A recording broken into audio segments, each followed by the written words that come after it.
then forwards.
Then a few together, so just rowing.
Just up and down.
And then just up and out.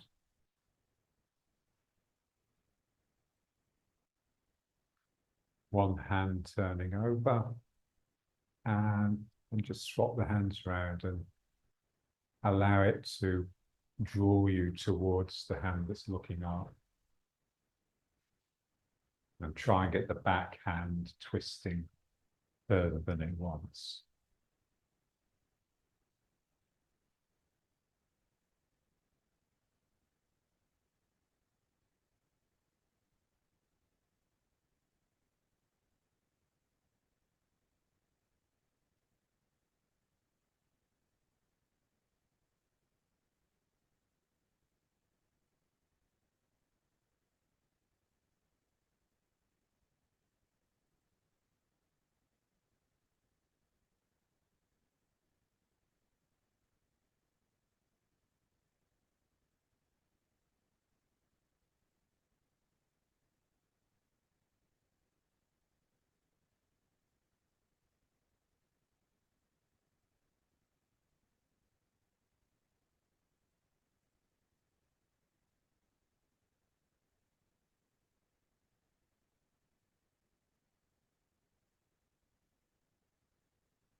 Good. And then let's just try a bit with the arms behind.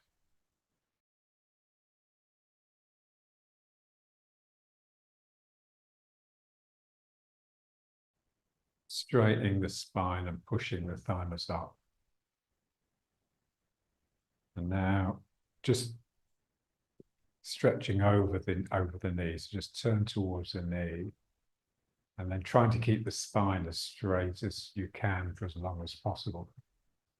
Lead with the chin, so a sense that the spine is stretching, and then just let the head drop.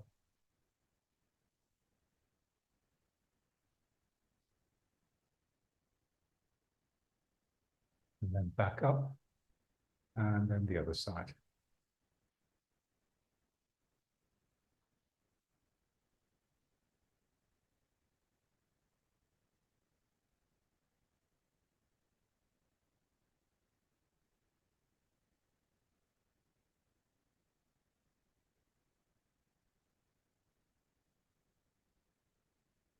And up.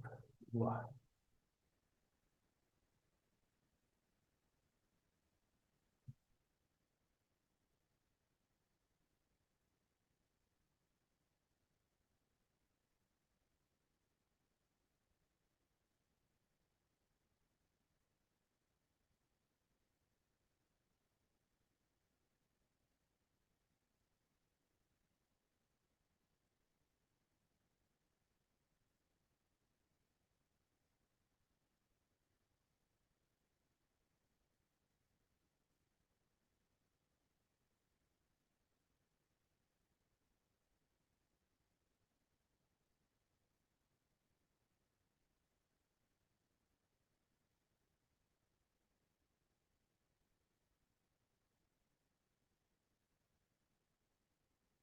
A couple more.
activating the shoulders.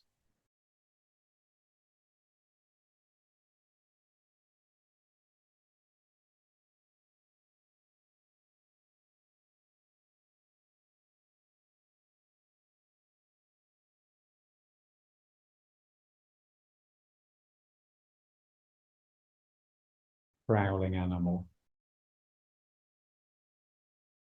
The movement coming from as close to the spine as you can get it.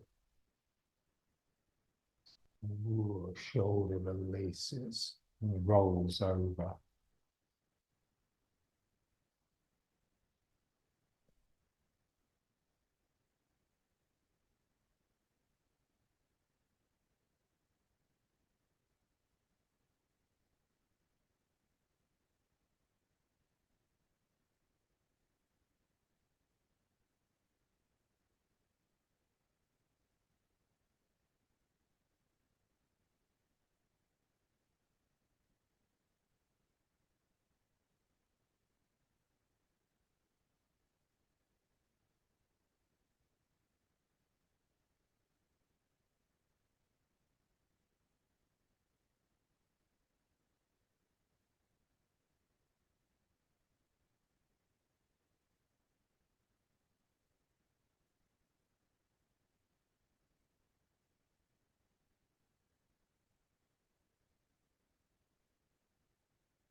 Into riding horse.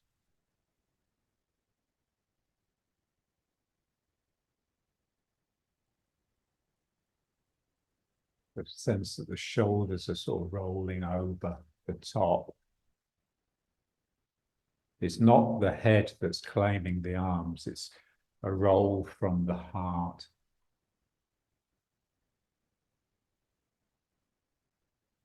It feels like you've got no neck. You sort of, the head has shrunk down into the shoulders. And now, just breathing.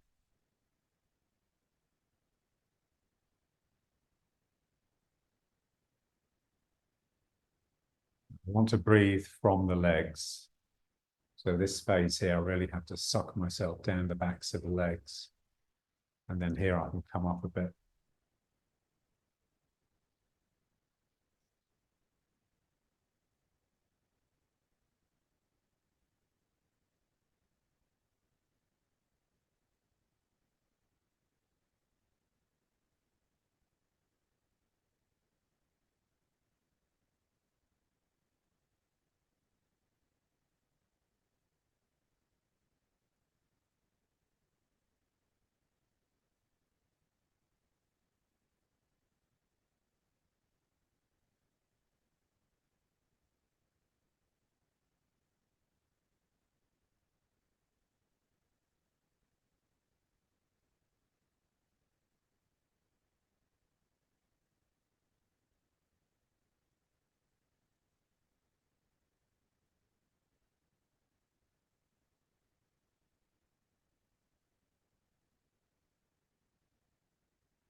This is slipping down. My buttocks are melting down my hamstrings.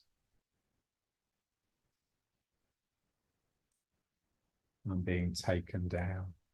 I'm melting down.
Moving from leg to leg.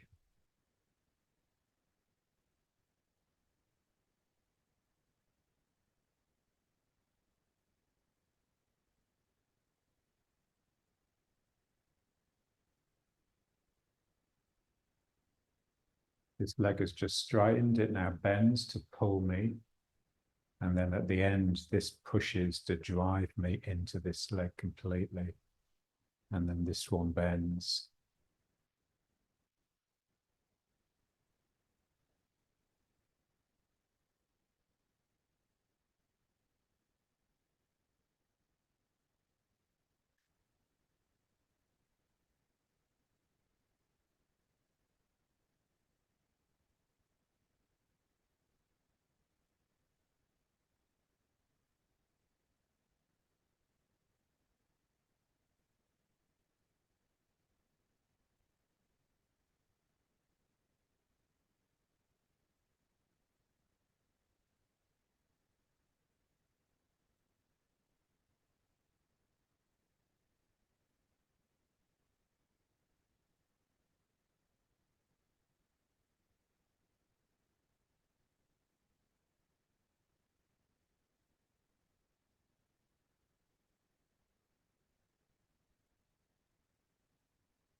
There I was trying to get my straight leg as straight as possible.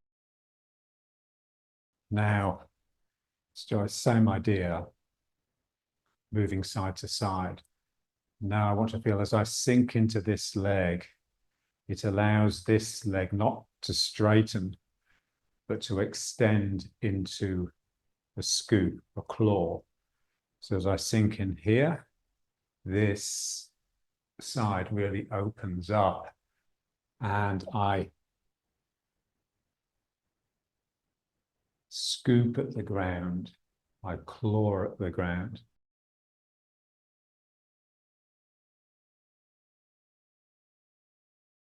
If you lift the heel, then it will loosen the leg and allow the sacroiliac and the hip to open, and then you'll get more of a sense of extension down the arm.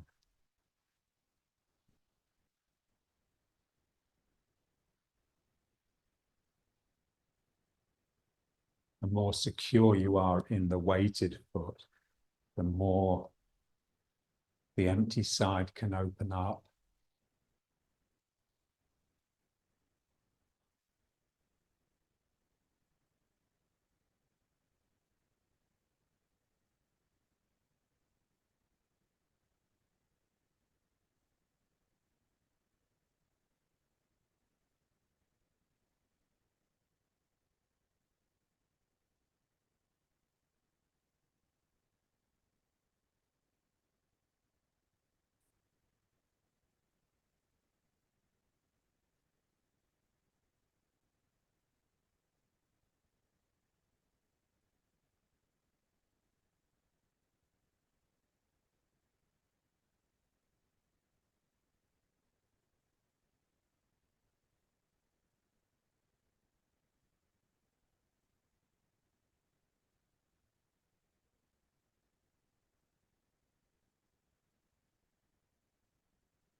Now let's figure it out.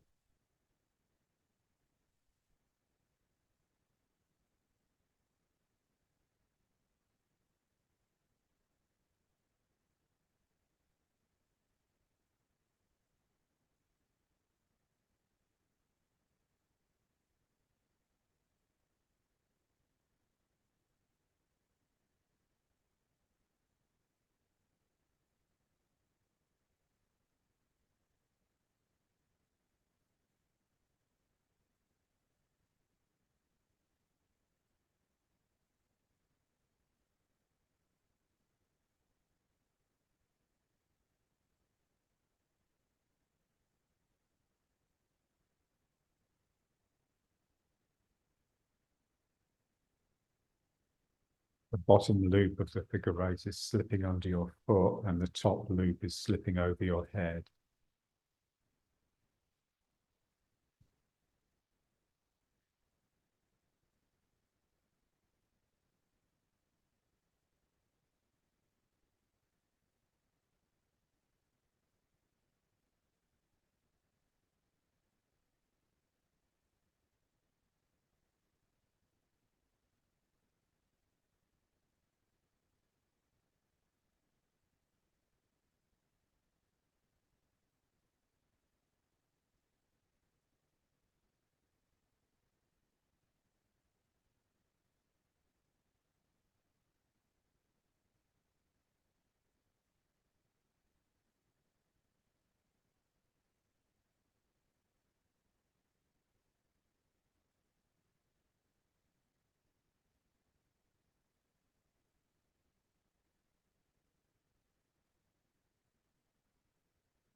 Just a bit more of the breathing.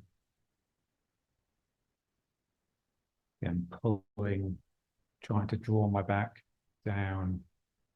If I'm successful, then I'll really lean back, almost fall backwards. So I have to bring the head forwards and bend double a little bit just to stop myself from falling backwards.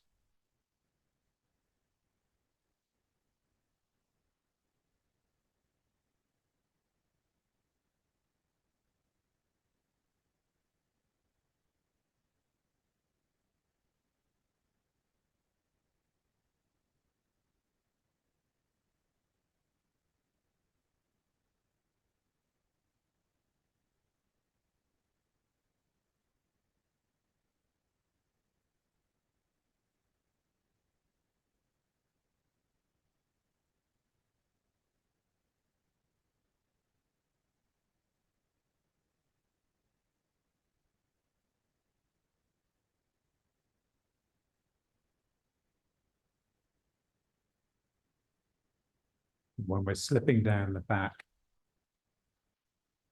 and down the backs of the legs, there's a sense that we're being pulled into the ground. So we're losing the foundation of the ground. The ground becomes this pit, this sort of fathomless abyss that I just get drawn into. And then when I come up, it's like I've found my footing again. So I can push against the hard ground here, but now here the hard ground disappears. I just get a sense that I'm just melting down into the ground.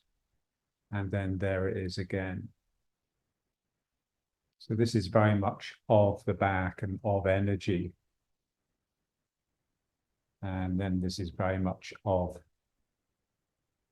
just the world of objects, the world of forces. This is very fluid. And then this has become solid again.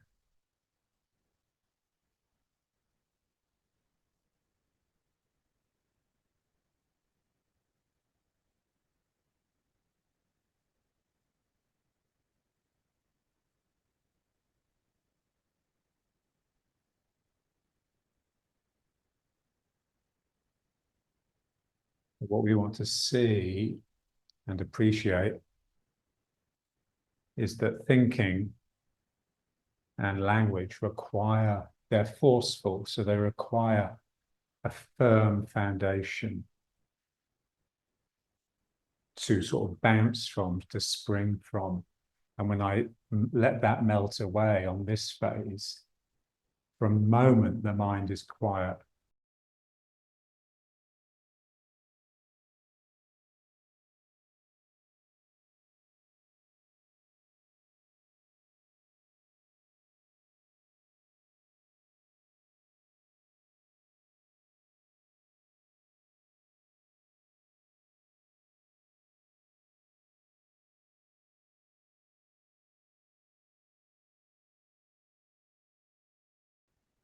If you do away with the ground, you can't think straight.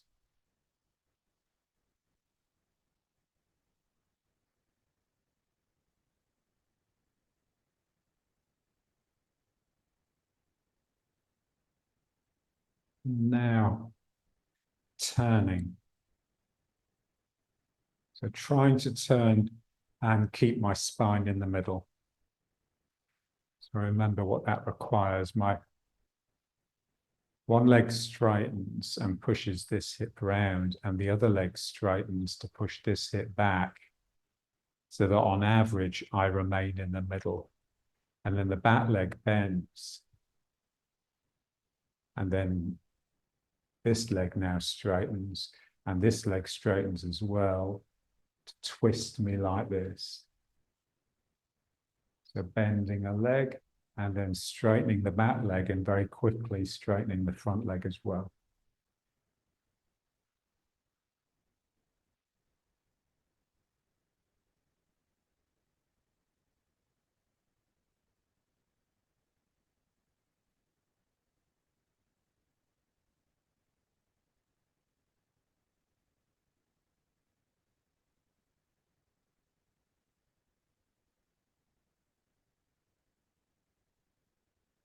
Straightening the legs turns you to the side.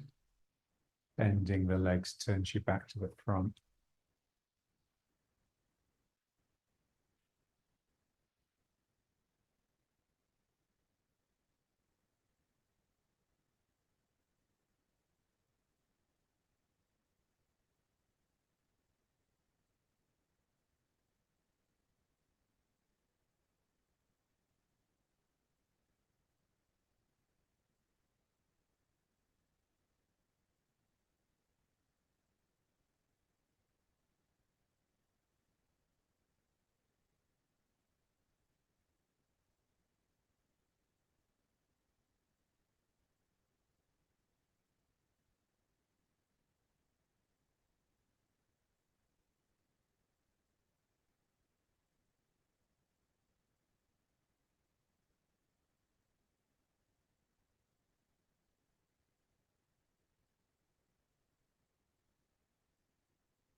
When I straighten the legs, my feet are trying to push away from each other.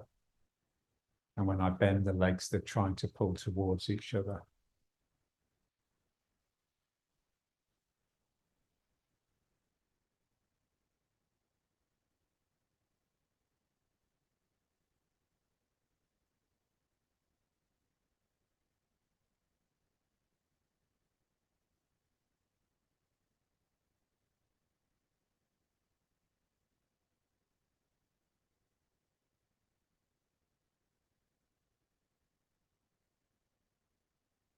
Feel the back leg.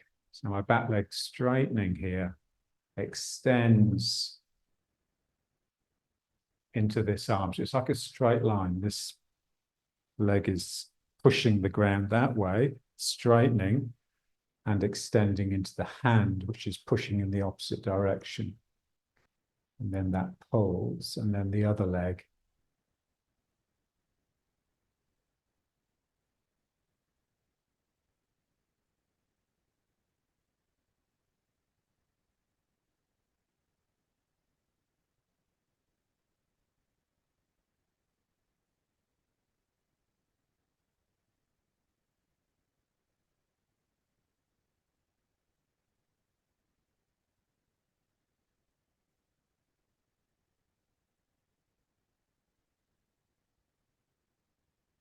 And then feel the other foot, the one that becomes the front foot. So now this foot is pushing in that direction and straightening, pushing this hip in this direction. And that throws the arm around. So it's sort of coming out the other side. So like when we do the warm-up exercise, the arms sort of wrap around each other. So now I want to feel that the hand that wraps around my back coming from what becomes the front foot. So this leg pushing throws this arm around. So the hand ends up moving effectively backwards and round because the foot is pushing in the opposite direction.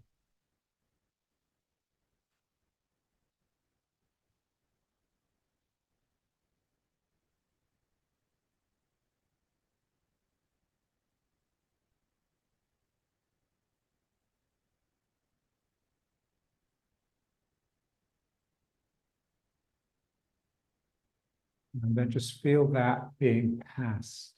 So this hand is like passing its energy to the other arm, so that when I'm coming forwards and twisting, this hand contains the thrust of this back leg, but it also contains the energy from the front leg, which has joined it from the front hand. Just feel that this is the cross energy. You're effectively passing the energy from one side of the body, the side of the body that's pushing the ground or pulling the ground, into the opposite side of the body.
And now the figure of eight.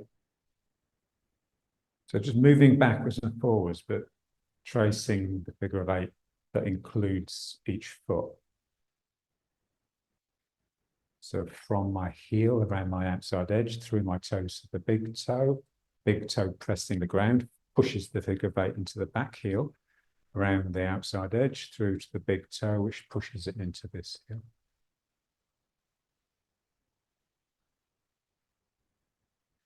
I'm struggling here to make sure it doesn't collapse in, so it stays in the outside edge. For that, these hollows in the groin have to remain open.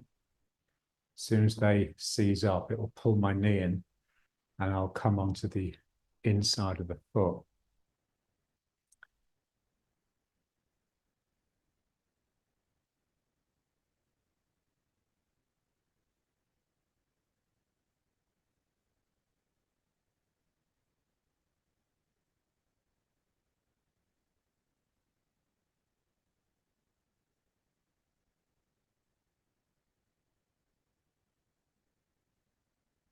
You want to feel the importance of the straightening leg. So it's this leg straightening that forces me around the loop that goes around this foot, and then it's this leg straightening that forces me around this loop. There's a sense that I'm not simply tracing the figure of eight on the ground, I'm carving it, I'm etching, digging in with the force that's coming from this leg that's driving me down.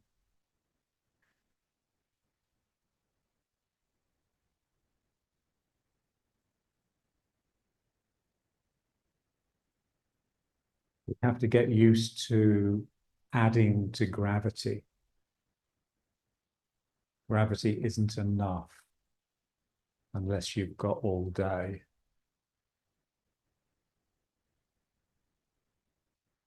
This leg is straightening and that's driving me around that figure of eight.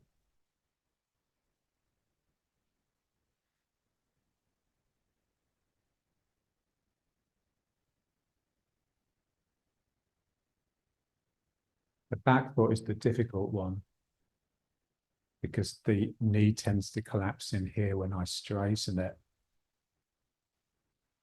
So as I straighten this leg, I have to be careful, make sure that I'm straightening from my outside edge. I'm not letting the knee come in. So it's never quite straight. It's sort of straightening into an arc rather than into a straight line.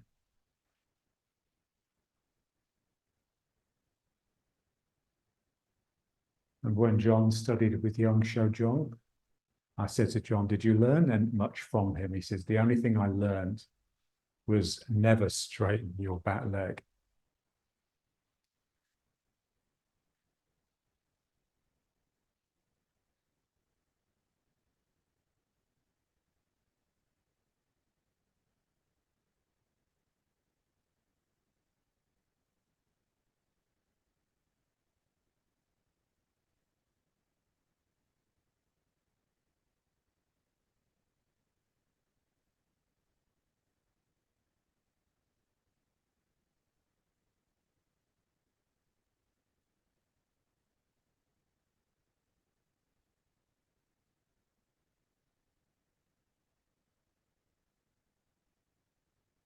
Without this feeling of etching the loop of the figure of eight around your own foot, the ground doesn't really open up and we can't sink into it. We'll have to remain on top of it. So when I come into this foot, this leg is pushing, and that's opening up the hole or the circle, if you like, that contains the foot so that I can slip down into it.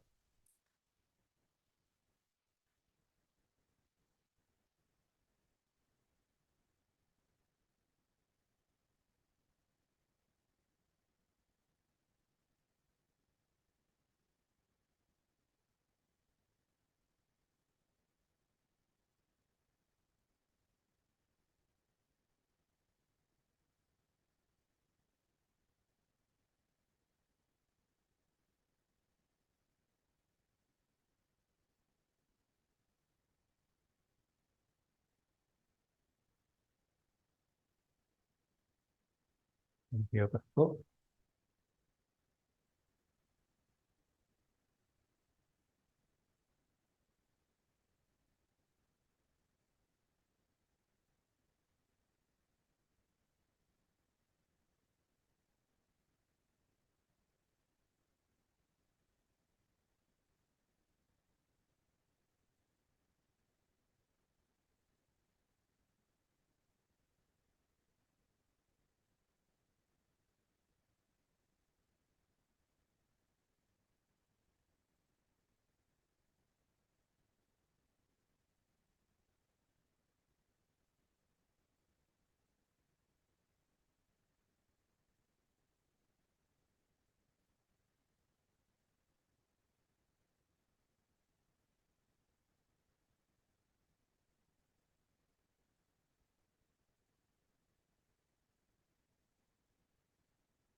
Just a little bit more of the breathing.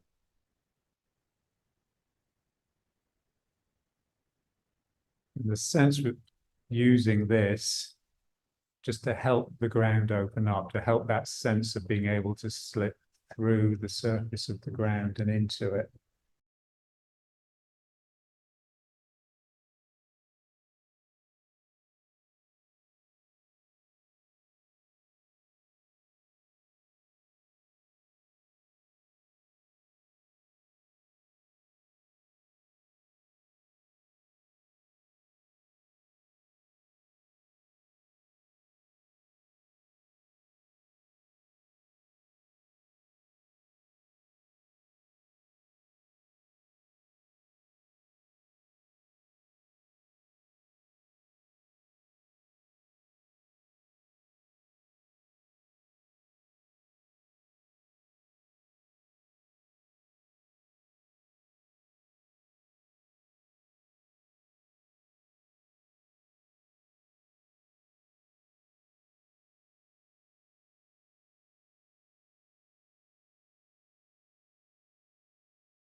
Let's just try this exercise.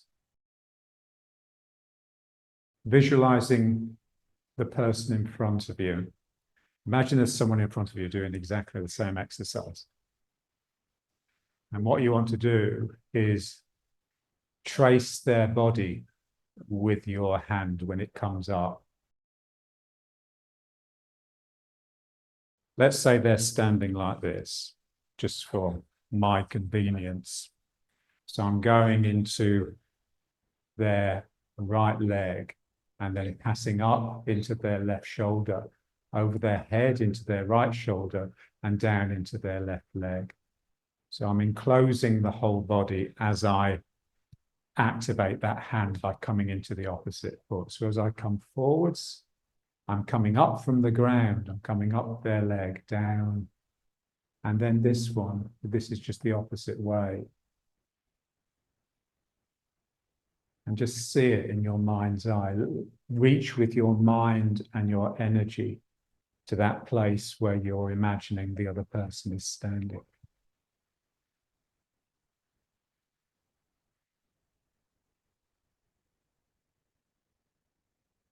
It's just the two figures of eights, but with this special visualization.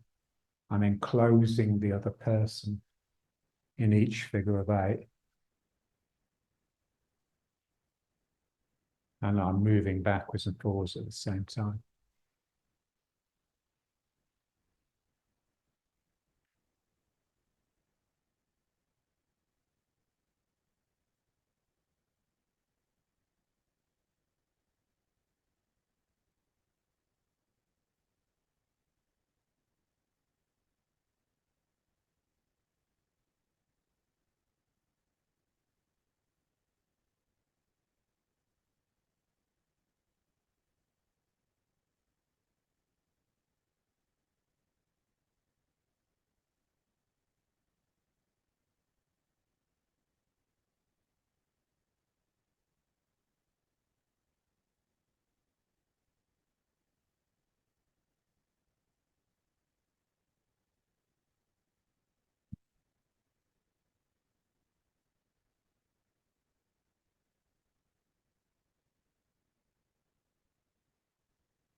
And the other foot.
And then back.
And let's try just rolling the ball.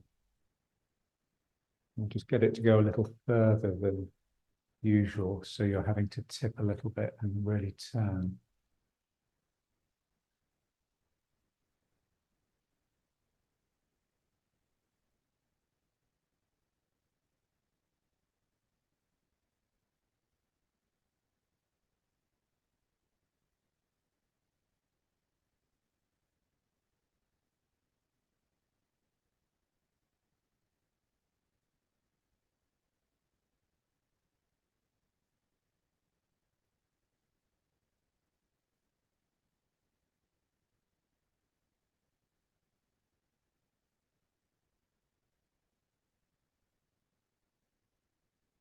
try and feel the cross energy. So I'm catching the ground with this foot, pulling myself into it, and it just allows my shoulder and my hip to release their tentacles. So not only is something coming out of my arm here, something also coming out of my leg, and it's this tentacle that reaches down that then starts pulling back to return.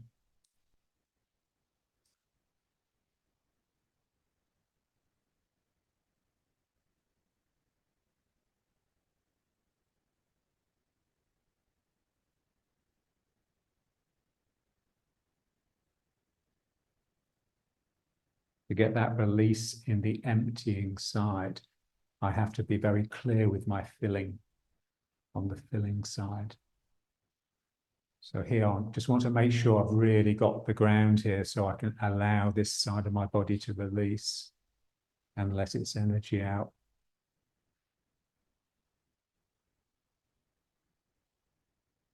So I have to catch the ground with my foot here and really round out the leg, and then that will draw me into it and let this just release out.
But that's like roll back. I'm turning to the side, pulling with this hand and striking here, rolling the person over. Now let's try the waving hands in the clouds way.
And now let's just squat down.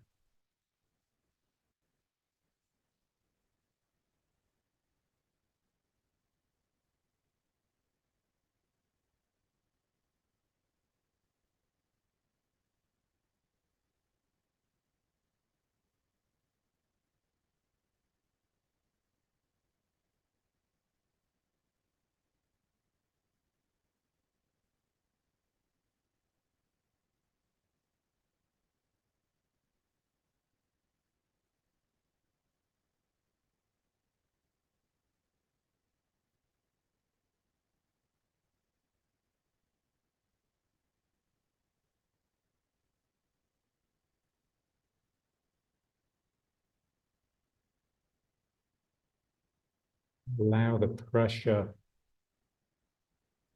that you're applying, pushing your knees apart, not simply move the knees apart, but open the hips and the sacroiliacs.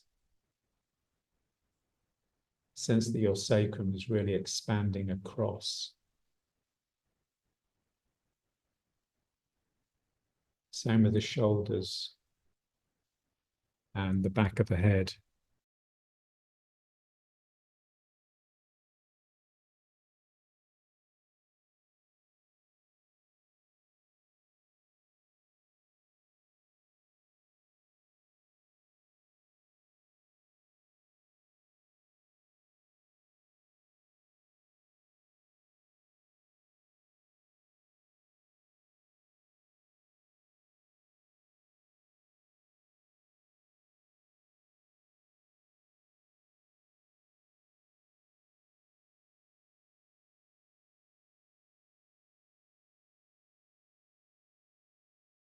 Placing the hands.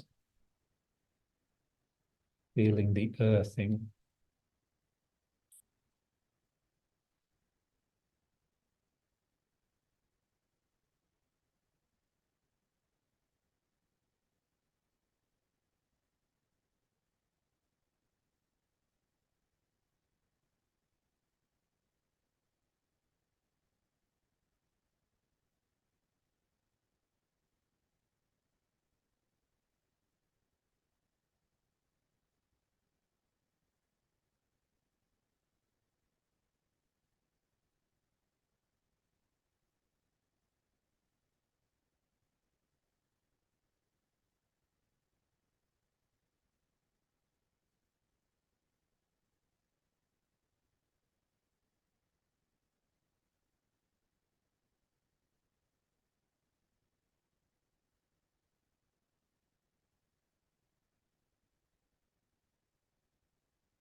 Bringing some weight forwards onto the arms.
Wider apart and just lace the hands through.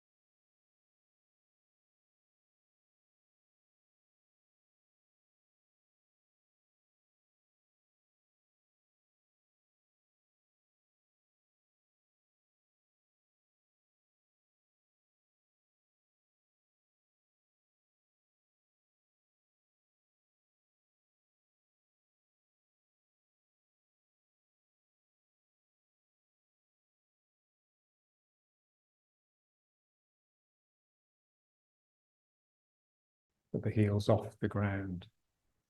This is the wobbly one.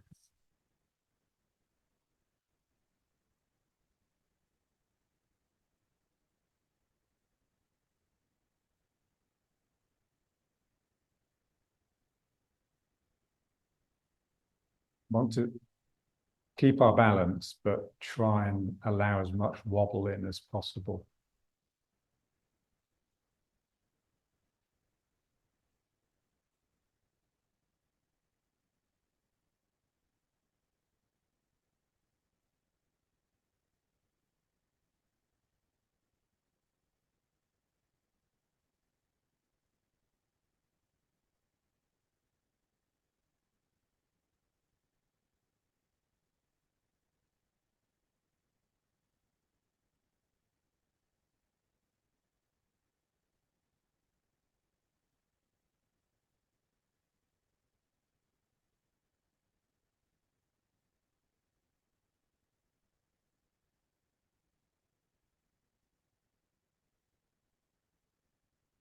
And then up.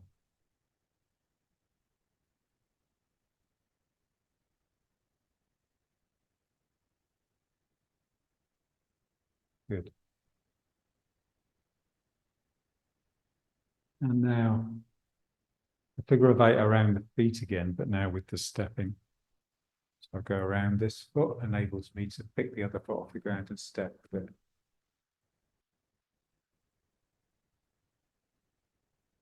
It's the same as when we weren't stepping. I want to use the straightening of this leg to really drive me into this foot and around that figure of 8 so that I have more stability in it.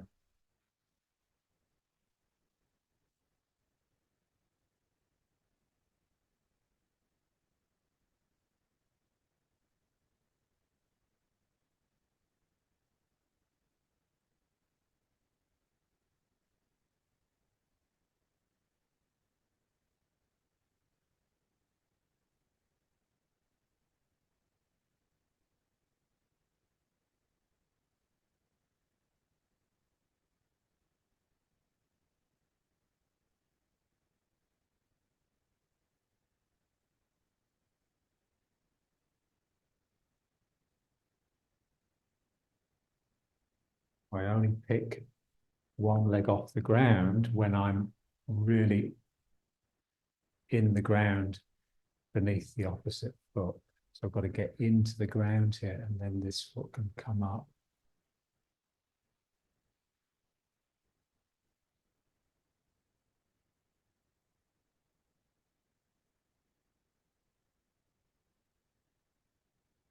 I want the ground to open up beneath this foot. I have to go around its outside edge. And to do that in a natural way requires me to really open across the sacrum and in the hip.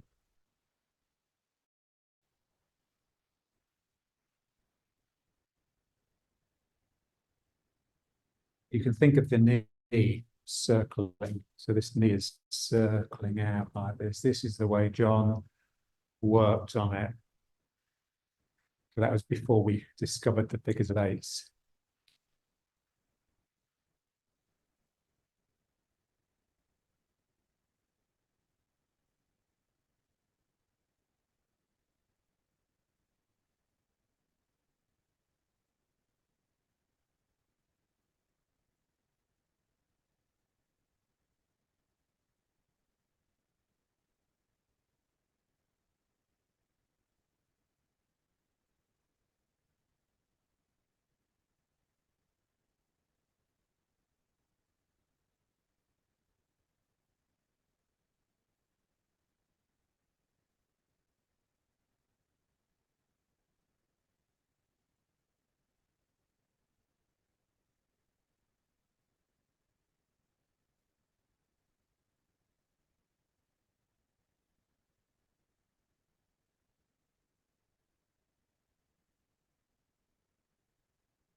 Let's just try a little bit of this one again, the breathing.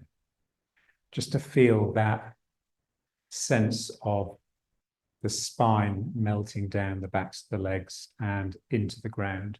So on this phase here, it's like the tightening of my hamstring is trying to pull that tentacle out of this side of the sacrum and down the leg and into it. Because this is what we would like to get happening when we step. So just pulling. It's really difficult because we're so used to having activity here. We're not used to having this sense of all the activity here being sucked into the back of the brain and then down. So when you do this, it really does clear the head. And you literally cannot think.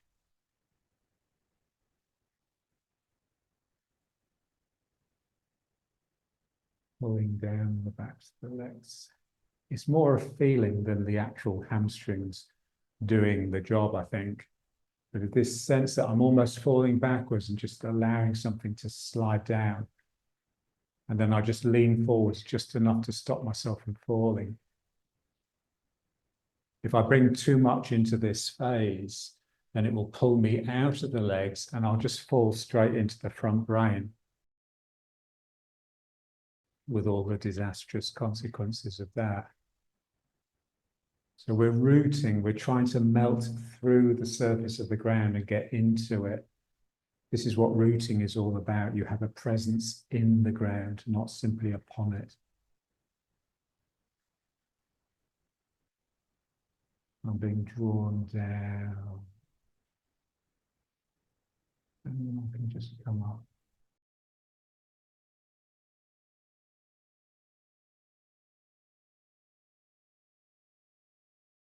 Okay, now let's go back to the stepping, but stepping with the other foot. So let's just get it going first. I'll go around this foot, step, around this foot.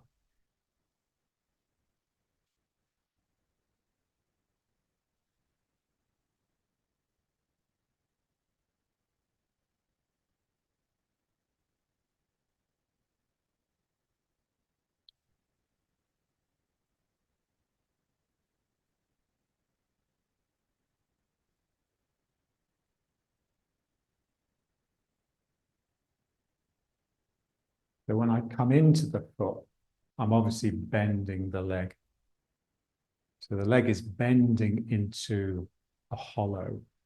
It's going round the figure of 8, opening up. This is hollowing out. This is stretching. And then the same thing here.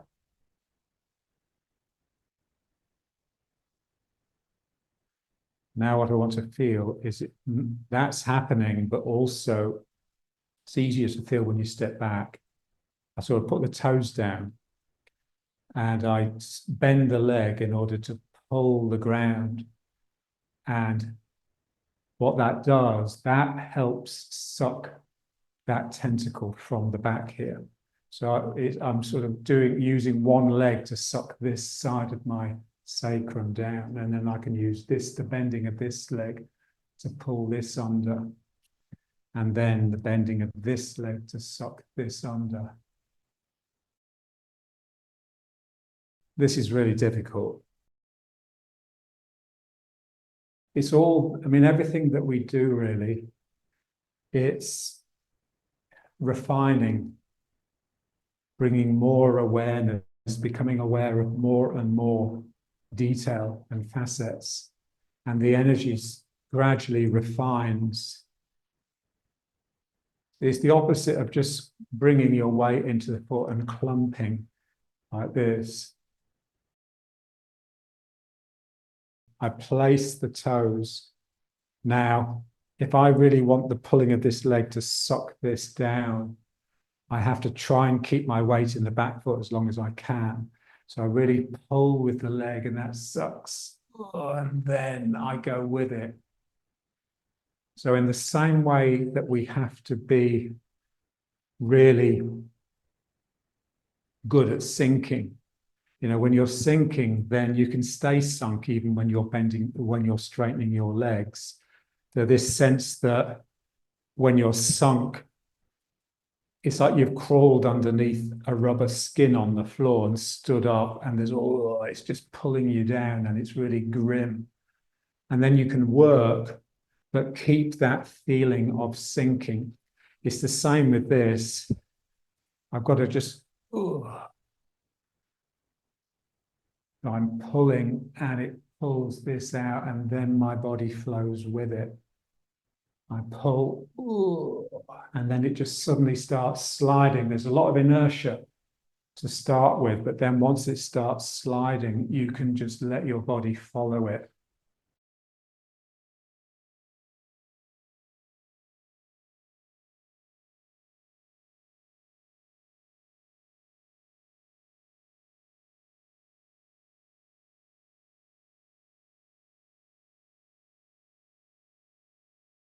And I just find this so difficult that sometimes you can catch it and sometimes you can't. But it does require a very different mind, a mind that is just not thinking, but is just prepared to work in a way that's going to just empty and cause a lot of pain in the legs. And so everything that we normally do to define ourselves, to give us a sense of self, thrusting up from the ground, thinking, basically everything that we do in that respect is forceful. That's force, really. So here I'm just trying to just melt, just become energy and just become the flow. And it's difficult, it's horrible. The longer I work, the more absolute admiration I have for John, who was just in this world all the time. And he had been since he was a baby. Oh, that's sucking this down.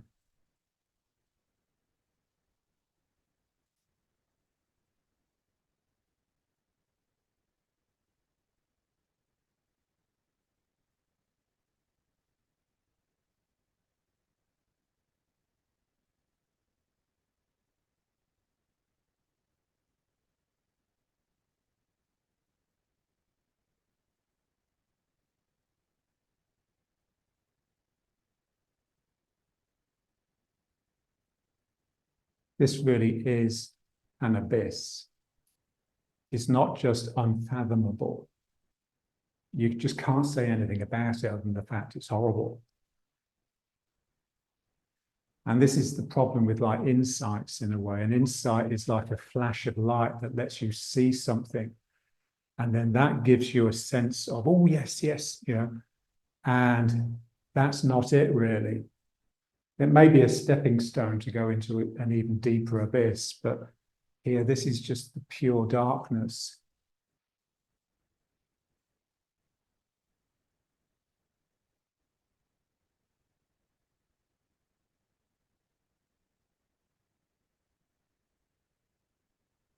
Like Jung said, didn't he, enlightenment is not shining light on things. It's having the courage to venture into the darkness.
And then let's bring it up. So we're going to do this, what we normally do at the end, but start off by just getting a figure of 8 going through each foot. So as I go around the toes of one foot, I'm going around the heel of the other.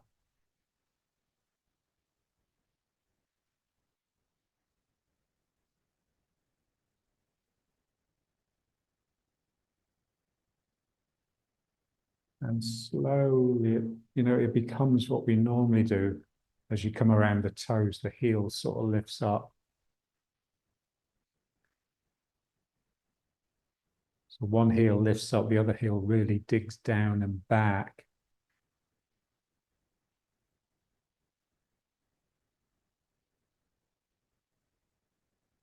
You just want to feel the heel, the claw of the heel. So my heel is like a claw that cuts under like this. It extends backwards, down, and then comes up as though into the middle of the foot. And I want to feel that. And again, it's that feeling of melting down the back of the leg.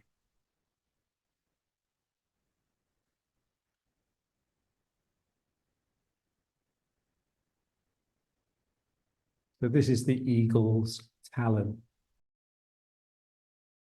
The eagle has the one like thumb, like the back claw that goes under the branch this way. And then is it three claws that come over the top. So it's the same thing with us. We want the feeling that the heel can really do something, can reach back and then scoop underneath and gather at the ground. So I'm gripping the ground not simply with my toes, but also with my heel.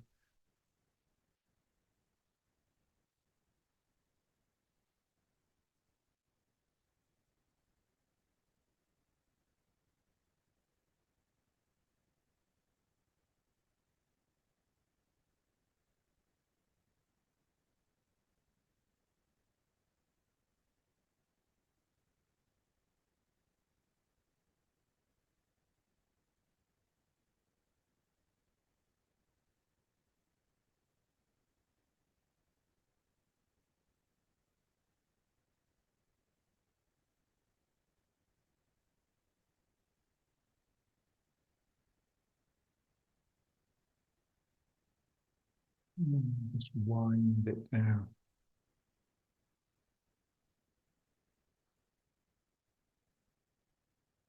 It's there all the time.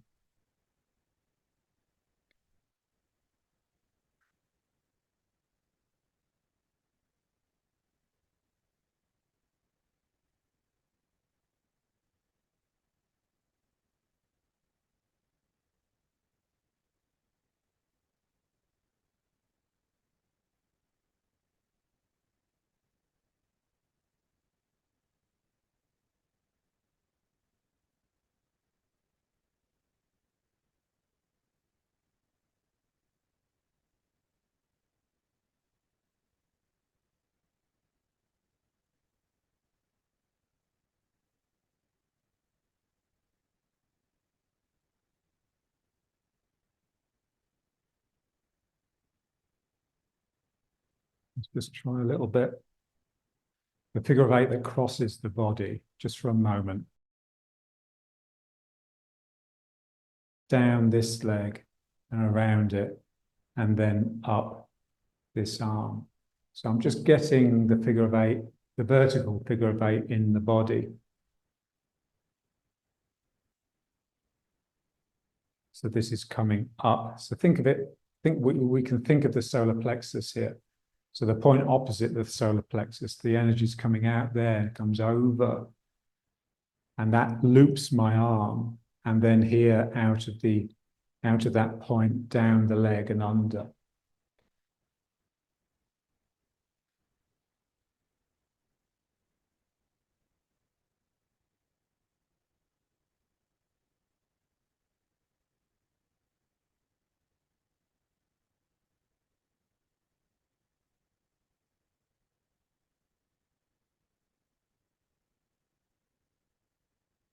So looping around one leg and passing it into the opposite arm.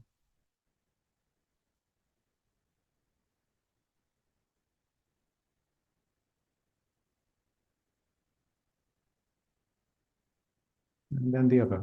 So down here and then up here.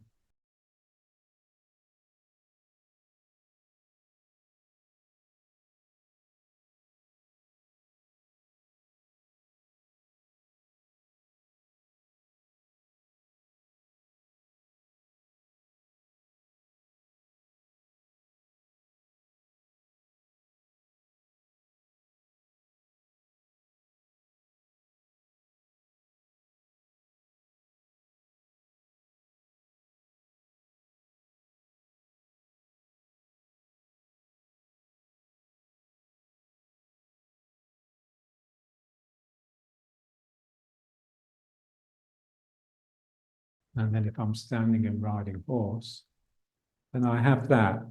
There's a loop that goes around my left foot, comes up and around my right arm, and another loop that does the other cross.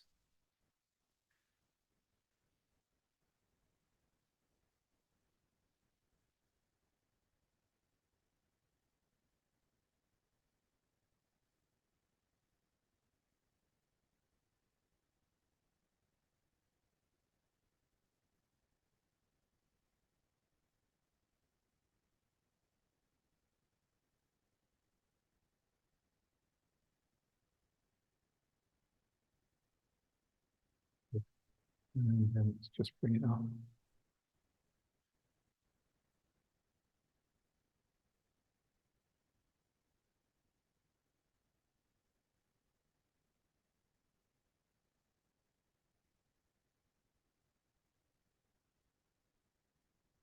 The legs are bending in order to suck my back down the backs of the legs, but I'm not actually moving closer to the ground, so they must also be straightening. There's also a sense that I'm pushing the ground, not so much to push myself up, but to inject. I'm injecting into the ground, and that's causing an injection upwards as well. Energy always flows in both directions.